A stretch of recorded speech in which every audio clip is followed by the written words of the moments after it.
کما رہے ہیں اس میں کوئی IMF کو بھی دیں؟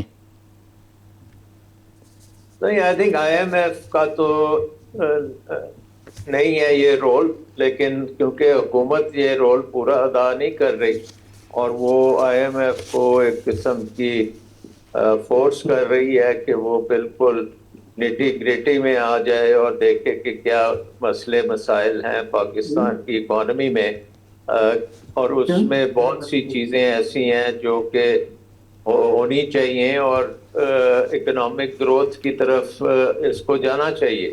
لیکن ونربلٹی اکانومی کی جو ہے کہ آپ ایکسٹرنل شاک آپ برداشت نہیں کر سکتے، آپ انٹرنل شاک برداشت نہیں کر سکتے، انویسٹمنٹ آپ کے ملک میں نہیں ہو رہی، تو یہ چیزیں جو ہیں وہ دیکھنا چاہتے ہیں کہ کون سی ریفارمز کی ضرورت ہے جس کی وجہ سے ایک تو انویسٹمنٹ آگے چلے اور دوسرا اکنامک گروتھ کی طرف جایا جائے. دیکھیں جو ڈیمانڈ مینجمنٹ کرنی تھی IMF نے وہ تو کر لی ہے، پاکستان کے عوام کی قوت خرید بھی ختم کر دی ہے، کنزمپشن بھی ان کی نیچے گر گئی ہے، لیکن انویسٹمنٹ نہیں ہو رہی، نہ پاکستانی انویسٹ کر رہے ہیں نہ بیرون ملک سے کوئی انویسٹمنٹ آ رہی ہے، اور انویسٹمنٹ جب تک نہیں آئے گی تو اکنامک گروتھ نہیں ہو سکتی. اچھا، ہم نے تو یہ اپنا شاہ صاحب یہ ہم تو وزیر داخلہ کو بڑی توپ چیز سمجھتے ہیں، مطلب یہ بڑی تھرتھلیاں پڑ جاتی ہیں جس طرف وہ جاتے ہیں اور بستیوں کی بستیاں جو ہے وہ خالی کروا لیتے ہیں 1 منٹ میں. یہ الگ بات کہ کچھ ایسی جگہ جہاں ان کے بھی پر جلتے ہیں، لیکن انہوں نے کہا تھا کہ اگر یہ جو بزنس مین لے کے گئے ہوئے ہیں پیسہ باہر تو اس میں سے اگر نہ لے کے آئے تو ہم ایسا کر دیں گے ویسا کر دیں گے، لیکن کسی نے ان کی بات کو منہ بھی نہیں لگایا، نہ ہی وزیر داخلہ کے منہ لگایا ہے انہوں نے. تو کیا وہ کہہ رہے تھے کہ جی بس کراچی سے ہم اگر 2-3 بندے بھی اٹھا لیں گے نا تو دیکھیں یہ سارا کچھ پتہ چل جائے گا کہ یہ ہو کیا رہا ہے ملک کے ساتھ اور لوگ باہر پیسہ لے کے جا رہے ہیں. تو یہ ہم تو بڑی سمجھ رہے تھے بڑا توپ شے ہوتا ہے وہ وزیر داخلہ جس نے وزیر اعظم بھی بننا ہے. تو کیا طریقہ کار ہے؟ ان کی دھمکی پہ بھی کوئی کسی نے اثر نہیں لیا تو کوئی ترغیبات کا ہی پیکیج دے کے دیکھ لیں. دیکھیں انویسٹمنٹ اور اس طرح سے کیپٹل فلائٹ جو ہے یہ ڈرانے یا دھمکانے سے تو نہیں ٹھیک ہو سکتی، یہ پورے انسینٹیوائز کرنا ہے. اگر ہمارے سرمایہ دار کو یہ ہوگا کہ پاکستان میں وہ انویسٹ کرے گا اور اس میں اس کو ریٹرن ملے گا اور وہ اپنی بزنس بغیر جو مسئلے مسائل ہیں پاکستان کے تو وہ کر سکے گا تو وہ پیسہ ادھر آنا شروع ہو جائے گا. اگر آپ دیکھیں دبئی اور دوسرے مڈل ایسٹرن کنٹریز میں تو زبردست جنگ ہو رہی ہے اور وہ جنگ تو اب اس کے اثرات پتہ نہیں کتنے سال چلیں گے. تو پاکستان میں اگر ہم انویسٹمنٹ انوائرمنٹ اپنی ٹھیک کر لیں جس کا مطلب یہ ہے کہ رول آف لا ایک تو ہونا چاہیے کہ اگر آپ کے ساتھ کوئی زیادتی ہوتی ہے تو قانون آپ کی طرف ہے، وہ حکومت کی طرف نہیں ہوگا. نمبر 2 یہ ہے کہ آپ نے بیوروکریسی کی جو ریگولیشنز ہیں کہ ہر چیز میں تو وہ دخل اندازی کر سکتے ہیں، اگر وہ نہ کریں تو وہ ان کی مہربانی ہوتی ہے، نہیں تو جو قانون ہے اس کے تحت تو وہ سب کچھ کر سکتے ہیں. سو اس کو ہمیں ڈی ریگولیٹ کرنے کی ضرورت ہے کہ سرکاری انٹرفیئرنس اکانومی میں مارکیٹ میں وہ منیمائز ہو، تو وہ ہم نہیں کرنے جا رہے. پھر ہمیں جو انسینٹیو ہے پاکستان میں بہت زیادہ پروٹیکشن دی ہوئی ہے ہر چیز کو، تو ہمارا سرمایہ دار جو ہے وہ مقابلہ ہی نہیں کر سکتا انٹرنیشنلی، اور وہ پاکستان میں جو پروٹیکشن کے تحت کام کر رہا ہے تو یہاں پہ لوگوں کی قوت خرید ہی نہیں ہے جس سے وہ چیزیں خرید سکیں، تو ایک بڑا ویشس سرکل بن چکا ہے. اچھا، یہ اس کا طریقہ کار ایک تو یہ والی بات نا جو آپ فرما رہے ہیں کہ یہ ایک ایسا سرکل بن چکا ہے جس میں سے نکلنا بڑا مشکل ہے، لیکن دوسری بات اس بات میں کیا قباحت ہے کہ اگر آفر کی جائے کہ 5 سال کے لیے ٹیکس چھوٹ دے دیں جو انویسٹمنٹ کرے اور ایک خاص رقم سے زیادہ انویسٹمنٹ کرے اور خاص شعبوں میں کرے، تو اس سے تو ڈھیر انویسٹمنٹ نہیں آ جائے گی. ٹھیک ہے انتظار کر لیں، چلیں سال بعد لگا دیں، 2 سال بعد ٹیکس لگا دیں. انہوں نے کہیں یہاں سے آ کے جس نے انویسٹمنٹ کرنی ہے اس نے کدھر بھاگنا؟ کوئی شاپ پر تو ہے نہیں کہ اس میں بھاگ جائے گا وہ. 2 ایشوز ہیں. ایک تو آپ کو یہ کہنا پڑے گا کہ آپ جب انویسٹمنٹ کریں گے تو اس وقت ہم یہ نہیں پوچھیں گے کہ آپ نے یہ پیسہ کہاں سے لیا. جی، یعنی کہ پچھلے 10 سال یا 15 سال کی کوئی پوچھ گچھ نہیں ہوگی. آپ آئیں، آپ انویسٹ کر دیں. دوسرا چیز یہ ہے کہ اگر آپ انویسٹ کریں گے تو آپ کے اوپر مناسب ٹیکس لگے گا. یہ نہیں ہوگا کہ آپ جو انویسٹ کریں گے تو آدھے سے زیادہ حکومت کو دیں گے. سو آپ نے اپنی ٹیکس ریفارمز بھی کرنی ہے. تیسری بات یہ ہے کہ بجلی جو ہے اس ملک میں وہ اتنی مہنگی ہے کہ اس بجلی کو جب آپ استعمال کریں گے تو آپ کمپیٹیٹیو نہیں ہوں گے انٹرنیشنلی. سو ایکسپورٹ تو آپ کے لیے بڑا مشکل ہوگا انلیس آپ بجلی کے نظام کو ٹھیک کریں، اس کو حکومت کے چنگل سے نکالیں، ایک مارکیٹ بنائیں، بجلی کی مارکیٹ بنائیں جس میں سروائیول آف دا فٹسٹ ہو، اور جو سب سے سستی بجلی بنا کے آپ کو ڈیلیور کر سکتا ہے اس سے آپ بجلی لیں. تو ایک یہ جو پرانے لیگیسی ایشوز ہیں جس میں کیپیسٹی پیمنٹس، چوریاں، ڈسٹریبیوشن لاسز، ٹرانسمیشن لاسز، یہ ساری چیزیں جو ہیں یہ اگر آپ نے انڈسٹری اور ایگریکلچر پہ ان کا بوجھ ڈالنا ہے تو پھر وہ انڈسٹری اور ایگریکلچر تو نہیں چلے گی. اچھا ایک سوال شاہ صاحب، مطلب اگر معاف کیجیے گا اگر سوال میرا اچھا نہ لگے، جب آپ تھے وزیر خزانہ تو اس وقت کوئی ایسی قوتیں تھیں جنہوں نے جو آج آپ کہہ رہے ہیں اس وقت آپ کو عمل درآمد نہیں کرنے دیا، یا وہ حالات اور تھے اور اب کے حالات اور ہیں؟ نہیں دیکھیں، اس وقت تو بہت زیادہ ریفارمز ہوئی تھی نا. سب سے بڑی ریفارم تو ٹیلی کام سیکٹر میں ہوئی تھی. نہیں میں ان کی بات کر رہا ہوں، یہ انویسٹمنٹ، یہ جو کچھ آپ نے فرمایا ہے یہ تو ہم سب کے دل کی بات ہے نا کہ انویسٹمنٹ ہو، اس کو تنگ نہ کیا جائے. میں یہ سرخ فیتہ جو ہے نا اس سے جان چھڑائی جائے، لوگوں کی انویسٹمنٹ زیادہ سے زیادہ وطن عزیز میں آئے، یہاں کچھ کاروبار چلے لوگوں کی بجائے بند ہونے کے. تو یہ جو کچھ آپ نے کہا میں اسی پہ عمل درآمد کی بات کر رہا ہوں کہ کوئی اس میں کوئی قباحت ہوتی ہے؟ نہیں، اس وقت بہت انویسٹمنٹ تھی. آپ کی investment G D P ratio جو تھی وہ 23% تک پہنچ چکی تھی، جو پاکستان کی ہسٹری میں سب سے زیادہ تھی. اور آپ کا فورن انویسٹمنٹ تو ایک سال میں $8 ارب آپ کو آیا. آپ کی ہر قسم کی آپ نے انٹرنیشنل مارکیٹس میں اپنے بانڈز بھی دیے، اپنے G D S global depository receipts دیں، آپ کی کمپنی انٹرنیشنلی لسٹ ہو رہی تھی. تو اب کیوں نہیں ہو سکتا؟ اب آپ کے بعد کیوں نہیں ہو سکتا انہی چیزوں پہ عمل درآمد تاکہ وطن عزیز میں زیادہ سے زیادہ انویسٹمنٹ آئے، بجائے اس کے کہ یہاں سے انویسٹر بھاگ کے کوئی بنگلہ دیش جا رہا ہے، کوئی نائجیریا جا رہا ہے، کوئی گلف میں جا رہا ہے. دیکھیں نا، یہ تو آپ کو سوال پوچھنا چاہیے 2008 کے بعد جو حکومتیں آئی ہیں انہوں نے ریورسل کیسے کی.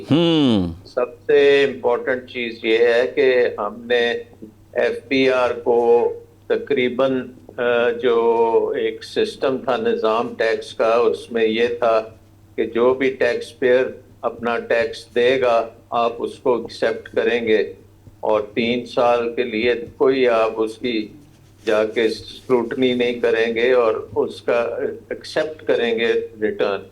اس کا نتیجہ یہ ہوا کہ ہماری ٹیکس ریونیو ایک دم بڑھنی شروع ہوئی ہے، بے شمار بڑھی. اچھا، تو وہ پھر ایف بی آر کی ریفارمز بھی ہم نے سیلف اسیسمنٹ اسکیمز بنائیں جس میں ہم نے کہا کہ یہ جو بھی بزنس مین اپنے سیلف اسیسمنٹ کرے گا اس کو ہم مانیں گے. اور اس کے ساتھ ساتھ ہم نے ڈیٹا بیس بنانی شروع کی کہ تاکہ ڈیٹا کی بیسس کے اوپر سارا کام کیا جائے. لیکن 2008 میں یہ ساری چیزیں ریورس کر دی گئیں.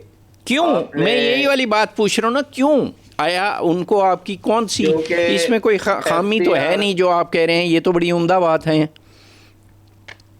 جی ایف بی آر نے جب اس وقت کے صدر کو پریزنٹیشن دی تھی تو سننے میں آیا ہے انہوں نے کہا تھا کہ جی ہمارے ہاتھ باندھ دیے گئے ہیں, ہم ٹیکس کلیکٹ نہیں کر سکتے جب تک یہ سیلف اسیسمنٹ کا نظام ہے, تو آپ ہمیں طاقت دیں گے تو ہم پھر آپ کے لیے ٹیکسوں کا انبار لگا دیں گے. تو اس وقت پھر یہ نظام جو ہے جس کو سیلف اسیسمنٹ کہا جاتا ہے اس کو آپ نے ریچ کیا, اور اس وقت سے آج تک آپ دیکھیں کہ آپ کی انویسٹمنٹ نہیں اٹھی. 2008 میں انویسٹمنٹ جو 23% تھی, 2007 میں 2008 میں وہ کوئی 12-13% پہ آ گئی, اور آج 10-15 سال ہو گئے اس بات کو, تو 14-15% سے اوپر انویسٹمنٹ نہیں گئی. اور اس کی مین وجہ میرا خیال یہی ہے کہ ہمارا نظام بیوروکریسی کے ہاتھ میں بہت زیادہ چلا گیا, سیلف اسیسمنٹ ختم ہو گئی, بیوروکریٹک رولز آ گئے, ہر چیز کو کنٹرول کیا جاتا ہے. پھر سرکاری جو محکمے تھے اس میں جو ریفارمز تھیں وہ نہیں ہو سکیں, کیونکہ یہ بجلی کی ریفارمز کا تو اسٹریٹجی جو ہے وہ تو آج سے 30 سال پہلے بن گئی تھی, جس کو واپڈا کی ریفارمز کہتے ہیں, جس کے تحت پاکستان کو بے شمار ورلڈ بینک سے پیسہ بھی ملا اور ایڈوائس بھی ملا, لیکن وہ ریفارمز ہم نے نہیں کی. اور اس میں سب سے بڑی ریفارم یہ تھی کہ جیسے ٹیلی کام میں آپ نے ایک منوپلی حکومت کی جو تھی اس کو ختم کر کے اوپن کیا ٹیلی کام سیکٹر کو, جی جی جی, تو بجلی کے سیکٹر کو بھی اوپن کرنا تھا تاکہ جو ہے اس میں انویسٹمنٹ آئے اور حکومت کی جو ایک قسم کی انٹرفیئرنس کے بغیر بنے. اور اچھا کیا شاہ صاحب ایسا ہو سکتا ہے, ایسا ہو سکتا ہے کہ اب بھی اگر اسی طرح کی آفر کی جائے اور خود تشخیصی نظام ہو اور جو انویسٹمنٹ آئے اس کو ہو سکتا ہے, کیوں نہیں ہو سکتا؟ تو اس میں حرج کیا ہے؟ تو ہم نے دیکھا ہے. جی جی, تو اس میں حرج یہ ہے کہ جو کنٹرول ہے اکانومی پہ وہ بیوروکریسی کے ہاتھ سے نکل کے انٹرپرینیورز کے پاس آ جاتا ہے, اور اس میں بیوروکریسی جو ہے وہ پھر ایک سائڈ پہ بیٹھ کے تماشا صرف دیکھتی ہے, وہ کام جو پہلے ان کی حکمرانی تھی وہ نہیں چلتی. سو آئی تھنک کہ یہ جو پورا نظام ہے اوور لوڈ ہو چکا ہے بیوروکریسی کے رولز کے ساتھ اور بیوروکریسی کی طاقت سے, اور جب تک آپ اس کو آپ واپس نہیں کریں گے تو یہ نظام چل نہیں سکتا. کیونکہ بیوروکریسی جو ہے وہ ایڈمنسٹریشن تو کر سکتی ہے لیکن اکنامک جو ڈیولپمنٹ ہے یا اکنامک ڈیسیجن میکنگ ہے وہ نہیں وہ کر سکتے. اچھا شاہ صاحب ایک اور چیز, اور وہ پہلے تو بجٹ آیا کرتا تھا نا سال کے سال, اس وقت لوگ انتظار کیا کرتے تھے کہ جی وزیر خزانہ کی بجٹ کی تقریر ہوگی تو اس کے بعد اس کو وہ ترجمہ کرایا کرتے تھے, اور پھر ترجمہ کرنے کے بعد وہ مارکیٹ میں چیزوں کے کوئی ریٹس کا بھاؤ تاؤ نکلتا تھا. اب تو جو ہے وہ پہلے مہینہ وائز اور پھر ہفتہ وائز, اور اب تو روزانہ کے حساب سے بجٹ کا کلہاڑا عام آدمی پہ چلتا ہے, اور اس کی معاشی گردن جو ہے وہ کاٹ کے رکھ دیتے ہیں, وہ دوبارہ ڈیٹ ہو کے دوبارہ زندہ رہ جاتا ہے. تو یہ والا جو سلسلہ ہے کہ عام آدمی کی گردن پہ چھری چلا کے تو آئی پی پیز کے گھر بھرا جا رہا ہے, اور مسلسل ان کو, اور کئی ہزار ارب روپیہ ہم دے کے نہیں تھکے. تو کیا یہ کب تک ہوتا رہے گا یہ سلسلہ؟ آئی تھنک یہ اس وقت تک ہوتا رہے گا جب تک جن لوگوں نے یہ معاہدے کیے تھے اور جن کے دستخط ہوئے معاہدوں پہ, ان سے جب تک آپ نہیں پوچھیں گے کہ یہ کیوں کیا تھا اور اس کے کیا آپ کو انسینٹیوز تھا اس قسم کے معاہدے کرنے میں, اس وقت تک یہ معاملہ حل نہیں ہوگا. کیونکہ ہم سارا کا سارا ملبہ جو ہے وہ آئی پی پیز پہ ڈال دیتے ہیں, ایسے کہ جیسے آئی پی پیز کے ساتھ دوسری طرف حکومت پاکستان کے جو نمائندے تھے وہ اندھے تھے اور ان کو نہیں پتا تھا کہ کیا وہ سائن کر رہے ہیں. نہیں وہ ان کو پتا تھا, ان کو بالکل پتا تھا, چونکہ ان کے حصے تھے, ان کے پاس پیسے تھے. مجھے خود بندہ ملا جو جس نے کہا جی کہ وہ بیرون ملک سے آئے ہوئے اس کے جو باسز ہیں اور بس صرف معاملات کچھ طے پا جائیں اور جو ہے وہ پیسے ضرورت سے زیادہ مانگ رہے ہیں.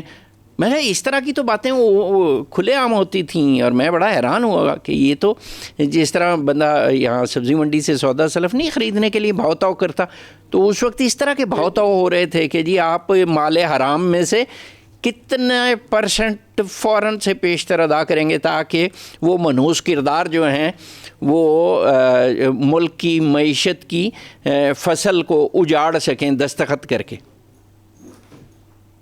جی یہی ہے ہمارے ملک میں جو جس کو آپ ایلیٹ کیپچر کہتے ہیں, یہی انہوں نے پورے ملک کو کیپچر کیا ہوا ہے. اور آپ دیکھ لیں کہ پورے انرجی سیکٹر نے ہر پاکستانی کو کھوکھلا کر کے رکھ دیا, اس کو بینکرپٹ کر دی. آپ سارا بزنس, انڈسٹری, ایگریکلچر, بجلی کے بل ادا کر کر کے ہی بس ہو گئے ہیں. اور یہاں وہ پھر وہ چوری کرتے ہیں, اتنی مہنگی بجلی ہے تو چوری بھی بڑا منافع بخش بزنس بن گیا ہے. سو یہ نظام چل نہیں, اصل میں بیسک پرابلم نظام کا ہے. اور جب تک آپ نظام کو ٹھیک نہیں کریں گے تو آگے کام نہیں چلے گا. تو ہمارے پاس تو ہے ہی کوئی نہیں, نظام کا کوئی کنٹرول عام آدمی کے تو بیچارے کے ہے ہی نہیں. میں بھی بس دیکھیں حکومت کے پاس تو ہے نا, حکومت کا عوام تو وہ جنہوں نے دستخط کیے تھے وہ بھی تو حکومتیں ہی تھیں نا جی, وہ ان کی بھی دو ٹانگیں تھیں, مطلب ان کی بھی دو ٹانگیں تھیں اور وہ جی جی جی جی. اچھا چلیں شاہ صاحب ایک اور بات, یہ تو نوحہ ہم یعنی کرتے ہی رہیں گے. یہ جو IMF سے ابھی ہمیں 1.3 بلین ڈالر وصول ہو گئے ہیں, اس پہ ہم نے کوئی بھنگڑے شنگڑے بھی ڈال لیے ہیں اور مزید بھی ڈالیں گے, تو کتنے کے دن, کتنے مہینے, کتنے کے سال چلیں گے یہ پیسے جن کے حصول کے لیے ہم IMF کو مائی باپ سمجھتے بھی ہیں اور ان کے آگے رکوع نہیں سیدھا سجدہ ہی کیا ہوا ہے ہم نے؟ یہ کتنے کا عرصہ چل جائیں گے جی 1.3 بلین ڈالر؟ یہ 1.3 بلین ڈالر کا معاملہ نہیں ہے. یہ IMF آپ کے پیچھے اگر کھڑی ہے تو وہ آپ کا نظام جو ہے نا وہ اس کو گرنے سے وہ بچاتی ہے. لیکن وہ بھی اب تنگ پڑ چکے ہیں, اور وہ اس لیے جو آپ نے شروع میں بات کی کہ وہ اب پٹواریوں تک جائیں گے پوچھنے کے لیے, وہ اس لیے کہ وہ حکومت کے جو اس وقت 50 سے زیادہ منسٹرز ہیں ان کو سمجھ نہیں آتی کہ یہ سارے کیا کر رہے ہیں اور ان کا کیا فنکشن ہے, ان کو کیوں مراد دی گئی ہیں, کیوں ان کو ہر قسم کی ان کی بادشاہت ہے اور یہ ڈیلیور کیا کر رہے ہیں. سو آئی تھنک کہ اگر آپ بجٹ پہ دیکھیں, جب پاکستان میں جب آپ کرنٹ بجٹ اور ڈیولپمنٹ بجٹ دونوں کو کی صفائی نہیں کریں گے, پاکستان کا نظام ٹھیک نہیں ہو سکتا. اور صفائی کا کرنے کا مطلب ہے کہ جو محکمے آپ کے کوئی ڈیلیور ہی نہیں کرتے, صرف کھاتے ہیں, ان کو آپ بند کریں اور بند کر کے وہ پیسہ جو ہے وہ بچائیں. اور اس کے ساتھ اگر آپ کو اور جو ٹیکس ہیں وہ پھر آپ کم بھی کر سکتے ہیں, جو پروڈیوس کرتا ہے اس کو آپ زیادہ بینیفٹس دیں. سو یہ پورا فریم ورک ہے, پورا ایک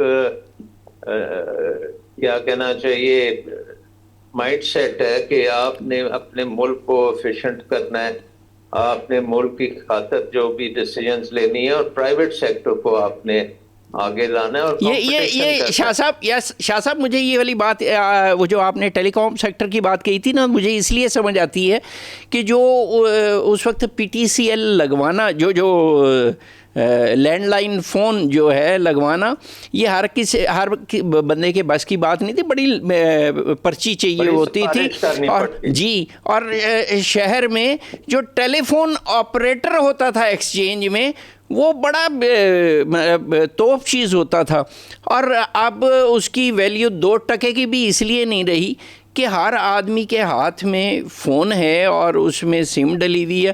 وہ چاہے ہمارے ہاں وہ کہتے ہیں نا کہ بوکر دیندے بھی جڑا ہے نا وہ فون تے گلاں ہوندیاں.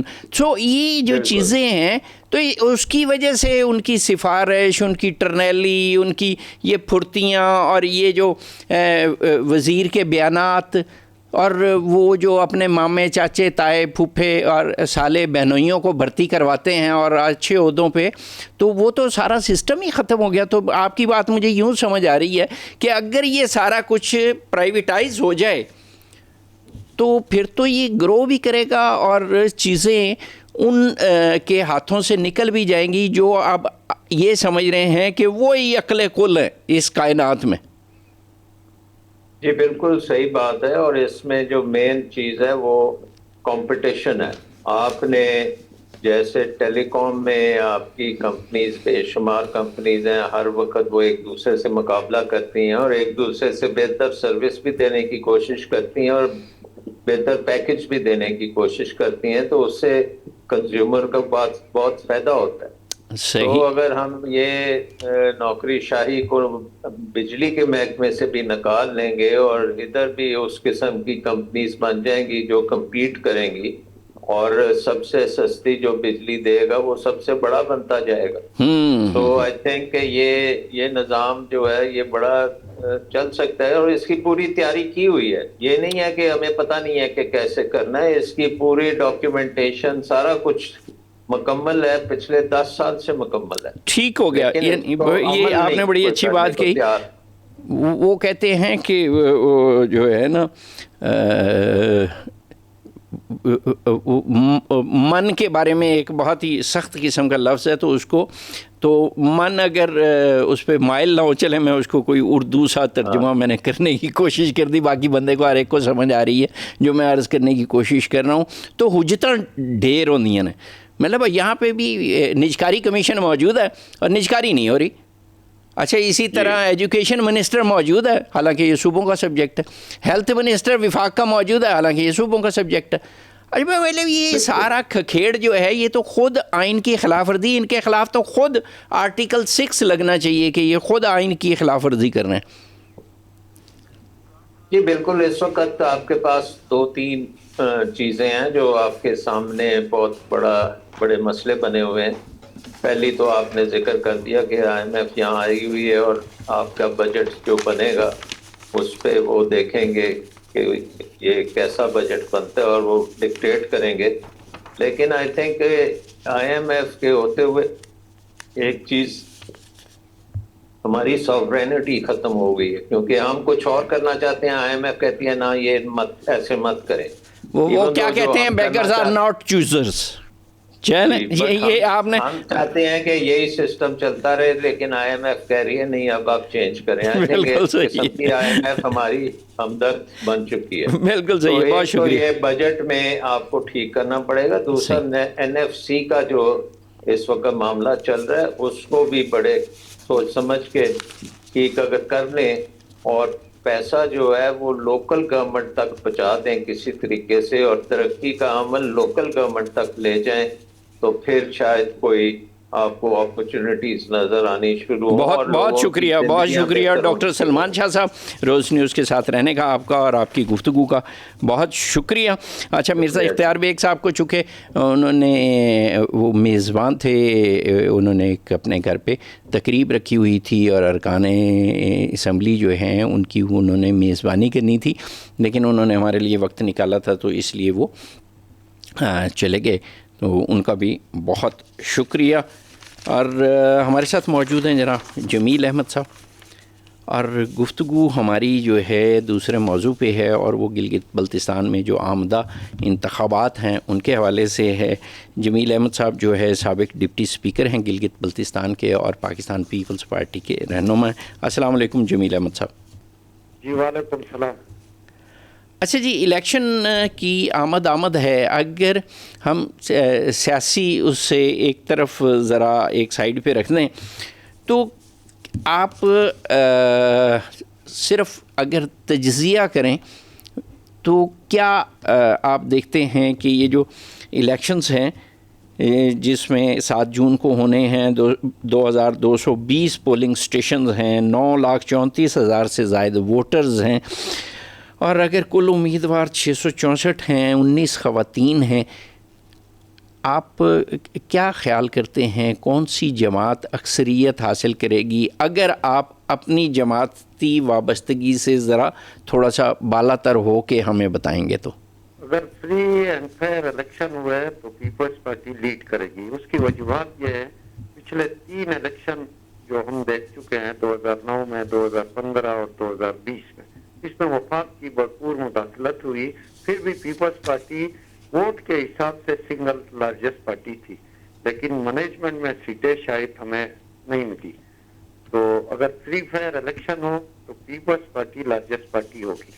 اچھا جی اس کے لیے کیا درکار ہے؟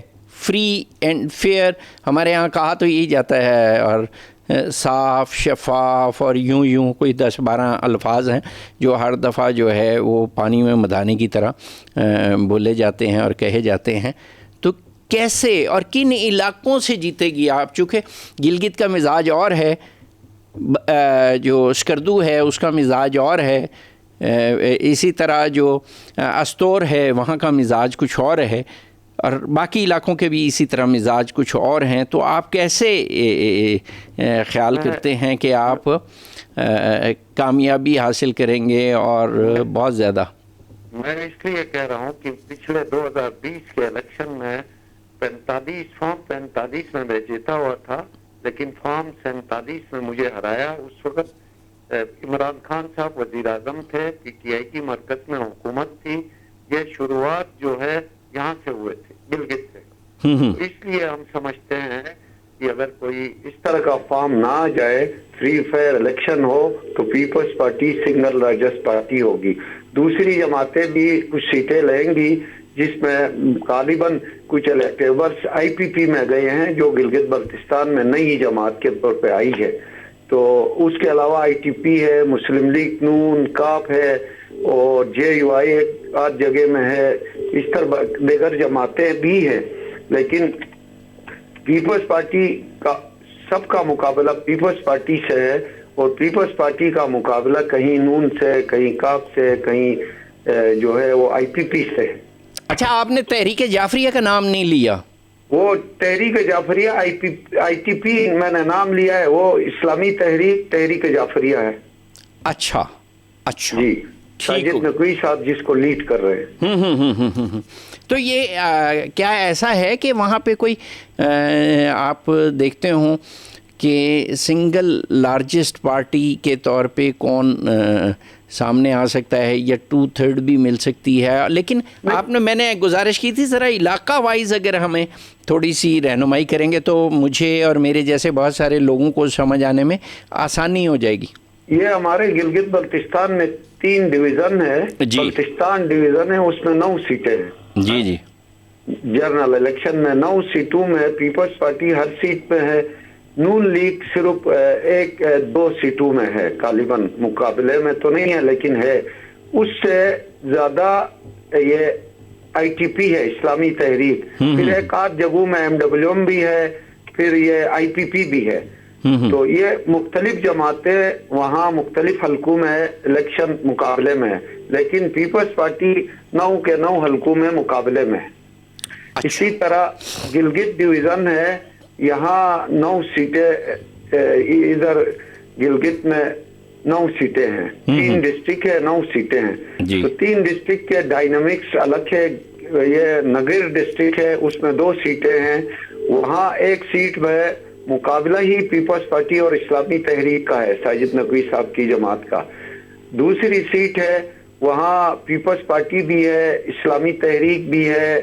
ابھی ایک صاحب ہمارے جو ہے وہ فارورڈ بلاک، وہ پچھلے الیکشن میں جیت کے پھر اس پہ گئے تھے پی ٹی آئی میں، بعد میں پی ٹی آئی چھوڑ دی، تو وہ نون میں چلے گئے ہیں، اور اسلامی تحریک بھی وہاں ہے، ایم ڈبلیو ایم بھی ہے۔ تو ان سب میں وہاں مقابلہ ہے۔ اگلی سیٹ ہے ہنزا ڈسٹرکٹ ہے، ایک ہی سیٹ ہے، وہاں مقابلہ ہے Peoples Party, P T I اور نون لیگ کا۔ تو مختلف جگہوں میں ہو رہی ہے، آئی پی پی بھی وہاں ہے۔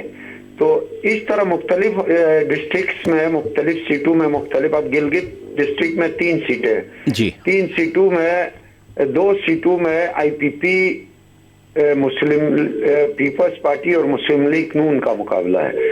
1 سیٹ میں پیپلز پارٹی ہے، ہمارا صدر بھی وہاں ہے، وہاں جو ہے وہ آئی پی پی بھی ہے، اسلامی تحریک بھی ہے، نون لیگ بھی ہے، لیکن وہ سارے کمزور فوٹے اس میں ہے. پھر ہمارا گیلر ڈسٹرکٹ ہے، ادھر ایک سیٹ میں ہمارا مقابلہ ایک سب نیشنلسٹ جماعت ہے پیپلز پارٹی اور اس کا مقابلہ ہے بی ایم ایف کے نام سے. پھر 2 سیٹوں میں مسلم لیگ نون بھی ہے، پیپلز پارٹی بھی ہے اور یہ آئی پی پی بھی ہے، وہاں یہ باقی جماعتیں نہیں ہیں.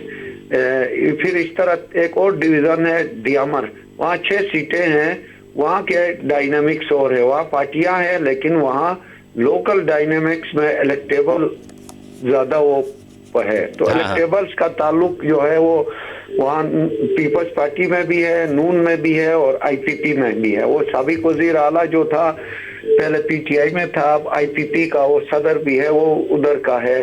پھر پیپلز پارٹی بھی وہاں جو ہے، نون لیگ بھی ہے. تو اس طرح مختلف حلقوں میں سب جماعتوں کا الگ الگ مقابلہ ہے. اچھا ایک اور چیز جی اور وہ یہ کہ جے یو آئی اور پیپلز پارٹی کے مابین کوئی انتخابی اتحاد یا ایڈجسٹمنٹ ہو چکی، ہونے جا رہی ہے، یا بالکل اس کا کوئی معاملہ نہیں ہے؟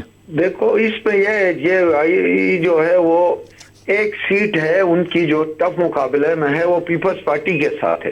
پیپلز پارٹی اور جے یو آئی 1 to 1 مقابلے میں ہے اس حلقے میں. تو سیٹ ایڈجسٹمنٹ تو اس طرح نہیں ہو سکتی ان سے اس حلقے میں، دیگر حلقوں میں ہو سکتی ہے. تو بات چیت ہماری تقریباً جو ہے وہ چھوٹی جماعتیں یا ان سے سوائے نون لیگ، آئی پی پی اور یہ پی ٹی آئی سے ہماری کوئی سیٹ میں ایڈجسٹمنٹ نہیں ہو سکتی ہے. باقی اسلامی تحریک سے، جے یو آئی سے، ایون جماعت اسلامی سے بھی بات چیت ہماری ہو سکتی ہے. اور یہ گلگت بلتستان کے لیول پہ اس پہ ہم ہلکی وائس بات کرتے بھی ہیں اور ہوتی بھی ہے. اچھا دوسرا وہاں پہ گلگت بلتستان میں جو باقی ملک سے ذرا تھوڑی سی مختلف صورتحال ہے یا تھی، وہ یہ تھی کہ وہاں پہ فرقہ وارانہ معاملات بہت زیادہ گرو کر جاتے تھے، اور سیاسی لوگ جو ہے وہ بعض اوقات 2 مسجدوں یا 2 مولویوں یا 2 مذہبی جو مکاتب فکر کو لیڈ کر رہے ہوتے تھے. میں گلگت کی بات کر رہا ہوں، تو وہ ان کے سامنے سر اٹھانے کی قوت نہیں رکھتے تھے. لیکن اب وہاں پہ یہ والا ایک بہت عمدہ معاملہ سامنے آیا کہ وہاں فرقہ وارانہ یہ مذہبی انتہا پسندی کی بجائے جو ہے سیاست نے جو ہے گرو کیا ہے. یہ ایک اچھی جو تھی، اور یہ اس کا کریڈٹ تو دیا جانا چاہیے سیاستدانوں کو. جی یہ گلگت میں پہلے 2 حلقے تھے، ابھی 3 حلقے ہیں. یہ شروع میں غیر جماعتی جو الیکشن ہوتے تھے اس میں یہ زیادہ پریویل کرتا تھا، یہ جو آپ کا بیانیہ ہے. اس کے بعد بھی ہمارا کچھ عرصے تک چلتا رہا، اور خصوصاً ہمارا حلقہ ہے، میں حلقہ 2 میں ہوں تو ساتھ ہمارا حلقہ 1 ہے، اس میں یہ زیادہ چیزیں تھی. لیکن اس دفعہ ہم دیکھ رہے ہیں کہ وہ ہمارے محترم جو ہے تنظیمیں یا علماء کرام ہے، انہوں نے بھی یہ اوپن اپنی تقریروں میں کہا ہے کہ آپ جس جماعت کو بھی یا جس شخصیت کو بھی علاقے کی جو بہترین علاقے کے لیے کام کرے گا، خدمت کرے گا، یا کوئی جماعت علاقے کے لیے بہتر سمجھتے ہیں تو اس کو آپ ووٹ دے دیں. وہ ابھی تک آج تک کسی کے فیور میں نہیں ہے، بلکہ وہ ابھی تک نیوٹرل ہے. تو گلگت میں ابھی بھی سیاسی جماعتوں کا گرفت زیادہ ہو رہا ہے اور ہے بھی ہے. اچھا یہ تو بڑی عمدہ بات آپ نے بتائی. اور ایک بس آخری بات، اور وہ یہ کہ کیا جس وقت کوئی بھی جماعت جیت جاتی ہے، چاہے وہ آزاد کشمیر میں ہو چاہے گلگت بلتستان میں ہو، تو ہوتا یہ ہے کہ وہ وہاں کی پارلیمانی پارٹی نہیں فیصلہ کرتی، بلکہ ان کا فیصلہ ان کی جو مرکزی پارٹی ہوتی ہے، قیادت ہوتی ہے، وہ کسی پہ بھی ہاتھ رکھ دیتے ہیں کہ جی یہ بنے گا وزیر اعلیٰ یا وزیر اعظم، یہ جو کچھ بھی بنے گا. تو وہ سارے کے سارے بیچارے جو ہے وہ اس پہ لبیک کہنے پہ مجبور ہوتے ہیں. تو آپ لوگوں کے ہاں بھی اس دفعہ بھی ایسا ہی ہوگا یا نہیں؟ نہیں، یہ پورے پاکستان میں ایسا ہے، کیونکہ مرکزی ایک جماعت ہے، اس کی لیڈرشپ ہے۔ کیا وزیر اعلیٰ پنجاب جو ہے وہ اس کی پارلیمانی لیڈرز نے بنایا ہے یا میاں صاحب نے بنایا؟ تو یہ پورے پاکستان کا وہ ایک ہے کہ پاکستان میں چونکہ مرکزی جو پارٹیاں ہوتی ہیں لوگ ان کی لیڈرشپ کی طرف دیکھتے ہیں، اور لیڈرز بھی ہم لوگوں سے شاید وہاں کا مجھے پتہ نہیں ہے، لیکن گلگت بلتستان میں ہماری جماعت سے باضابطہ مشورہ کرتے ہیں، اور ابھی ٹکٹوں کے تقسیم میں بھی پارلیمانی بورڈ بنا تھا، تقریباً جماعتوں کا بنا تھا، تو میں اپنی جماعت کا کہہ سکتا ہوں کہ جتنی ٹکٹیں تقسیم ہو گئی ہیں وہ پارلیمانی بورڈ کے مشاورت سے ہوئی ہیں۔ تو دونوں صورتیں اس میں ہو سکتی ہیں، بالکل صحیح ہے، مشاورت بھی ہوتی ہے اور پارٹی کی لیڈرشپ کی طرف سے اب نامزد ہو، تو وہ پورے پاکستان میں یہ ایک بات ہے۔ چلیں بہت شکریہ جمیل صاحب۔ ہونا تو یہ چاہیے تھا کہ آپ کے ساتھ کوئی نہ کوئی پی ٹی آئی والے بھی ہوتے اور کوئی نون لیگ، جے یو آئی یا کوئی اور جماعت بھی ہوتی، تو ہمیں زیادہ عمدگی کے ساتھ آپ کی جو دلائل ہیں ان سے بھی استفادہ کرنے کا موقع ملتا اور باقی لوگوں کی گفتگو سے بھی استفادہ ہم کر سکتے تھے۔ بہت شکریہ جناب جمیل احمد صاحب روز نیوز کے ساتھ رہنے کا۔ آئندہ بھی انشاءاللہ گلگت بلتستان پہ گفتگو کا سلسلہ جاری رکھیں گے۔ ناظرین، ایک تو یہ جی بی کے الیکشن ہیں جی، اللہ کرے کہ وہاں پہ کسی قسم کی کوئی جو شفافیت ہے اس پہ کوئی انگلی نہ اٹھا سکے۔ اتنے الیکشن اچھے اور زوردار ہونے چاہیے، لیکن ہمارے ہاں رواج ہے کہ جب بھی کوئی ہارتا ہے تو وہ بجائے اپنی ہار ماننے کے اور دوسرے کی جیت کو تسلیم کرنے کے وہ کہتا ہے نہیں جی بے ایمانی ہو گئی ہے۔ اچھا، ایک بات یہ، اور دوسرا یہ جو بجٹ ہے، اور بجٹ ہے ہمارے پاس عجیب و غریب قسم کا ہم کمبینیشن ہے۔ ایک طرف ہم ایٹمی قوت ہیں اور دوسری طرف ہم کشکول بردار ہیں، اور ہمارے جو معاشی فیصلے ہیں وہ آ کے آئی ایم ایف والے کر رہے ہیں اور ہمیں بلکہ ڈکٹیٹ کر رہے ہیں۔ نہ صرف ڈکٹیٹ بلکہ اب تو مجھے لگتا ہے کہ وہ بنا بنایا لا کے دے دیں گے کہ بھائی جان اس کے اوپر آپ صرف جاری کر دیں اور زیادہ گفتگو کرنے کی کوشش نہ کریں، اور اگر اس کے اجرا کا ہی معاملہ ہے تو اس پہ بحث مباحثے کی کیا ضرورت ہے؟ کلرک کے دستخطوں سے آپ جاری فرما دیں۔ اور ہاں، آپ سے دو ایک باتیں شیئر کر لیتے ہیں۔ آج کل لوگ کہہ رہے ہیں کہ جو کمایا پٹرول ہی پوایا۔ آج کل یہ صورتحال ہے کہ جو بھی بندہ جو بھی کما رہا ہے یا اس کی جو بھی تنخواہ ہے یہ ساری کی ساری جا رہی ہے پٹرول کے ڈلوانے میں۔ اور یہ جو بجٹ ہے اللہ کرے کہ اس کا کلہاڑے کی صورت اختیار نہ کرے تو، لیکن میرا خیال ہے ہماری کوئی دعا شعا اس سلسلے میں کام نہیں آنی۔ البتہ یہ ہو سکتا ہے کہ جو فیلڈ مارشل ہیں انہوں نے جو کامیابی انڈیا کے مقابلے میں حاصل کی اور پھر عالمی سطح پہ ثالثی کے حوالے سے جو مقام پاکستان کو دلوایا ہے، تو ذرا ایک نظر ان معاملات معاشی مارکہ حق بھی اگر ہو جائے تو بہت عمدہ ہو جائے گا، اور ہم ہر قسم کی یہ جو ہے نا مصلحت اور آئی ایم ایف کی ٹاؤٹی سے بچ جائیں گے، اور پھر وہی، ورنہ تو ہم وہی والا جو ہے نا بہادر شاہ والا اور ایسٹ انڈیا کمپنی والا کریں گے، پے فاتحہ کوئی آئے کیوں، کوئی چار پھول چڑھائے کیوں۔ تو یہ والی کہانی نہ اللہ کرے ہو جائے۔ اللہ آپ کو ہم سب کا حامی ناصر رضا جنگوی کو اجازت دیجیے۔ اللہ وارث۔